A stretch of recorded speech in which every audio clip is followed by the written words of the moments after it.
Shalom. Selamat pagi jemaat Tuhan. Berjumpa kembali dalam Doa Pagi Online. Hidupku adalah penyembahan. Pujian dan syukurku ku bawa padamu. Dengan rendah hati ku persembahkan.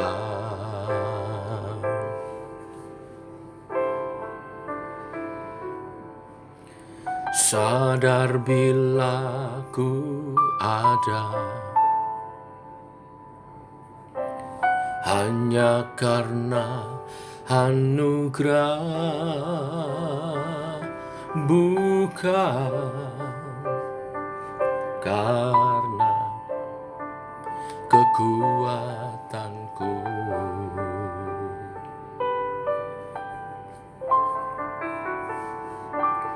Ku tahu hidupku adalah penyembahan. Kau ciptakanku dalam kemuliaan-Mu.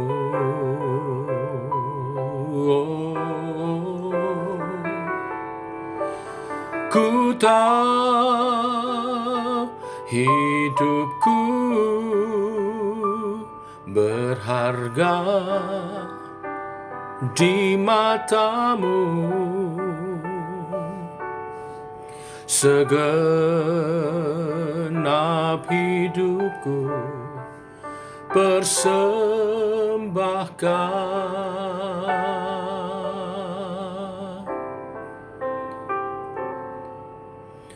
Pujian dan syukurku ku bawa padamu. Dengan rendah hati ku persembahkan.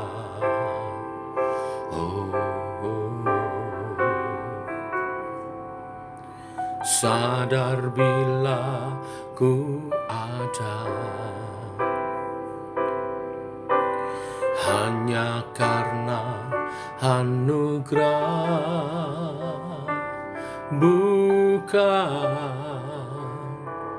karena kekuatanku.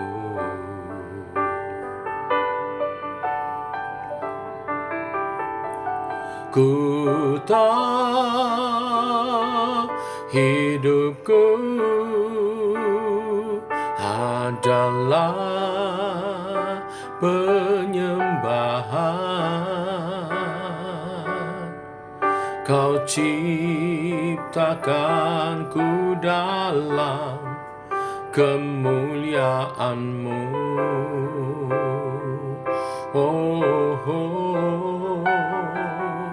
Ku tahu hidupku berharga di mata-Mu. Segenap hidupku persembahkan.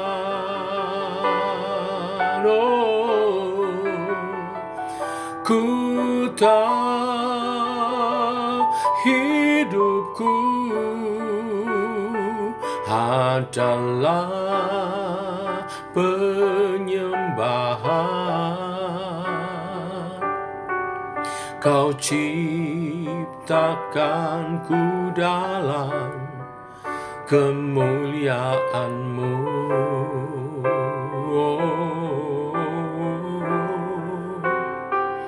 Ku tahu hidupku berharga di matamu. Segenap hidupku persembahkan, segenap hidupku persembahkan, segenap hidupku persembahkan.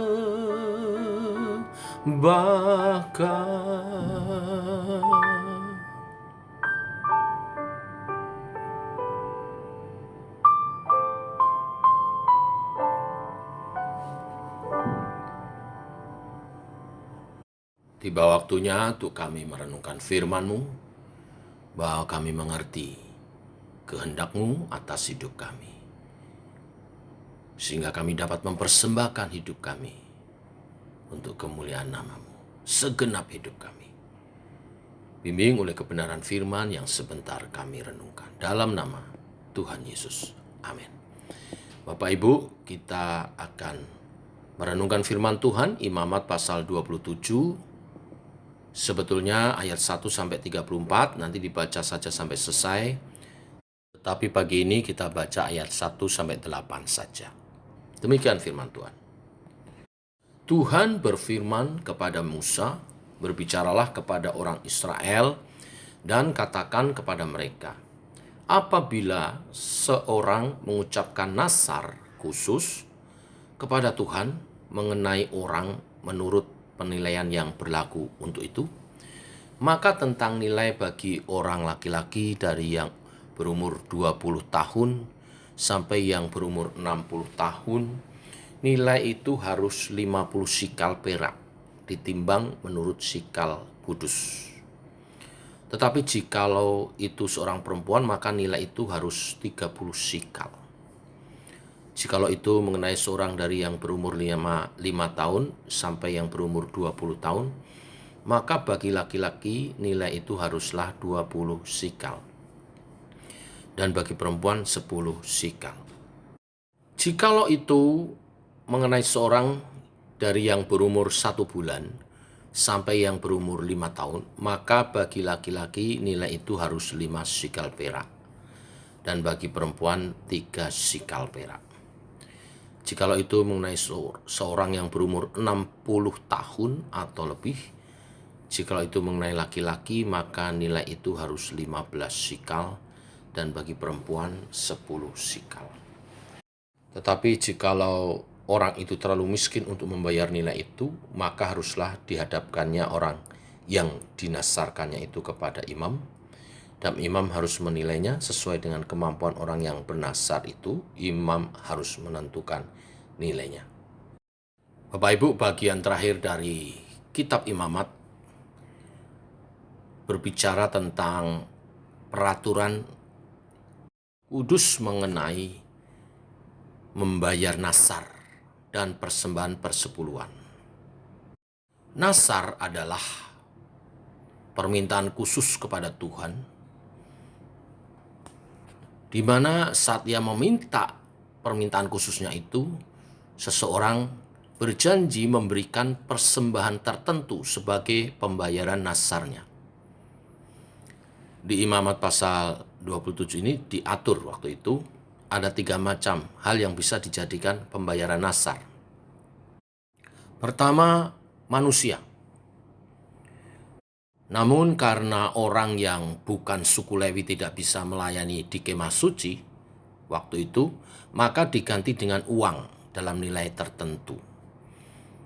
Ada orang bernasar dan membayar nasarnya dengan manusia, mungkin budaknya, untuk bekerja melayani di bait Allah. Tetapi karena bukan suku Lewi, itu bisa digantikan dengan uang dalam nilai tertentu. Sekali lagi,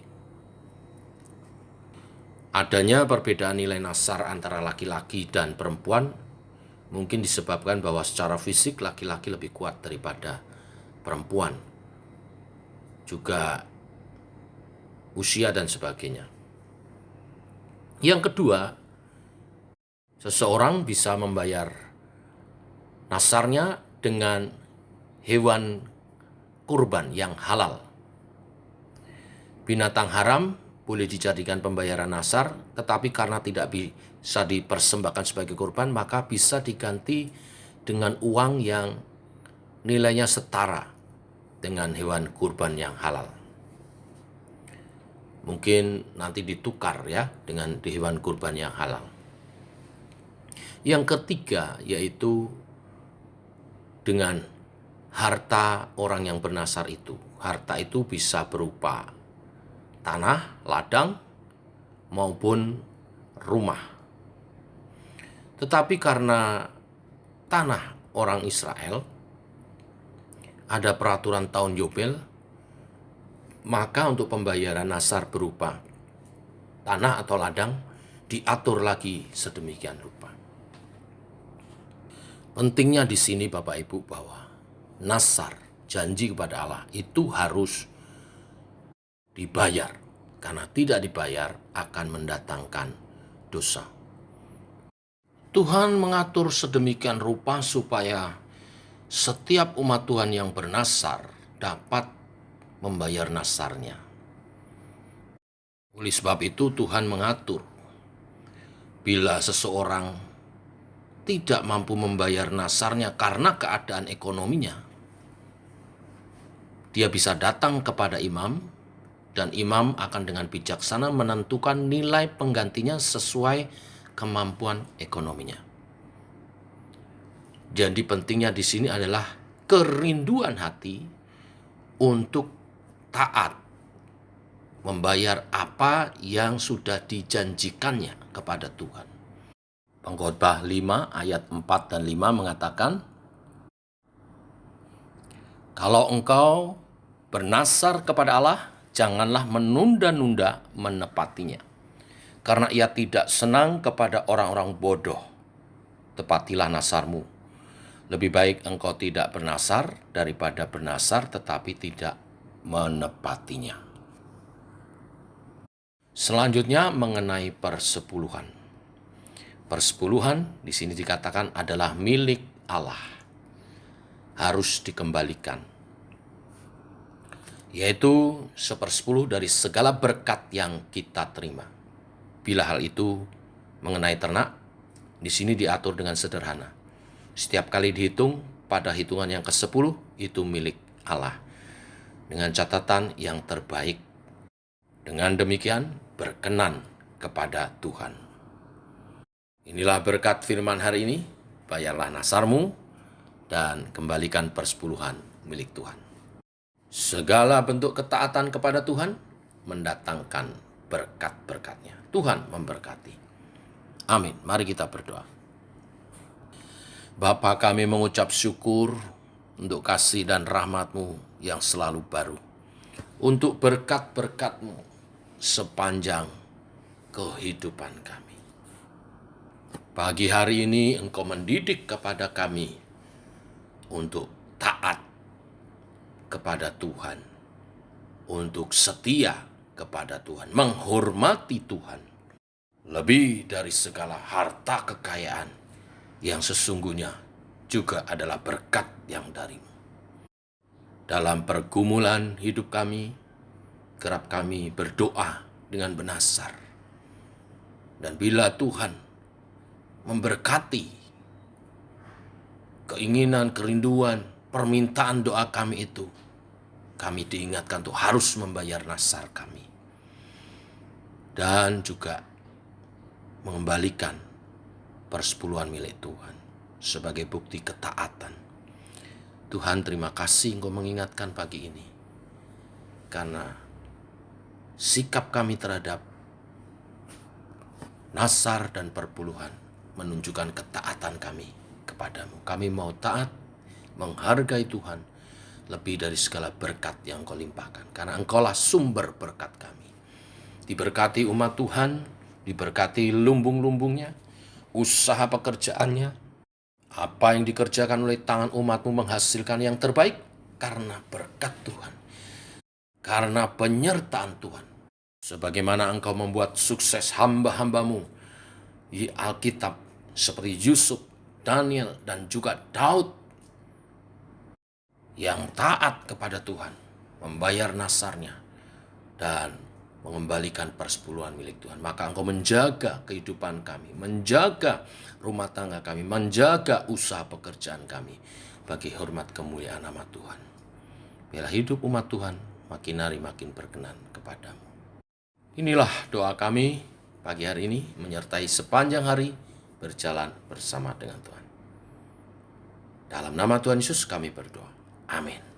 Demikian saudara, doa pagi kita. Selamat pagi, selamat berjalan bersama dengan Tuhan. Shalom.